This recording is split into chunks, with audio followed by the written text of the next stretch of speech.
It's time to create my daily junk calendar for September in my junk journal. I'm setting this up right after I filmed my bullet journal setup for September for my YouTube channel, so if you're curious about that, the link is in my bio. But this calendar for September in my junk journal is mainly to add a little piece of junk every single day. I've been doing this since June, and it's so fun to collect junk every single day and add into this calendar into my junk journal. So I'm starting by decorating the whole page for the background, and then I printed my calendar on sticker paper to just cut out the excess paper and stick it down onto my pages. This is way easier than to just glue every single square for each day. So this is what I recommend if you are setting up your calendar for the first time for September.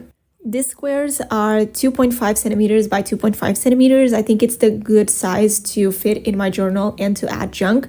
And once that was stuck down onto my notebook, I started decorating the edges of the calendar. I like to have some decorations below and on top of my calendar, so it adds a little bit more personality. And then for the title, I used some junk journal scrapbooking letters for the title at the bottom right corner, and I just wrote September with these letters. Before I wrote the next part of my title, I actually used real coffee to decorate the rest of the page. This was something that you guys suggested me to do for my September theme in my bullet journal, but because I didn't want to do that in my bullet journal, I knew that I was definitely going to do it for my junk journal. So I added a bunch of rings of coffee with this teacup, and I added some splashes with my hand, and I also used a paintbrush to add the other splashes onto the page, and it looks so nice, and my junk journal smells like coffee now.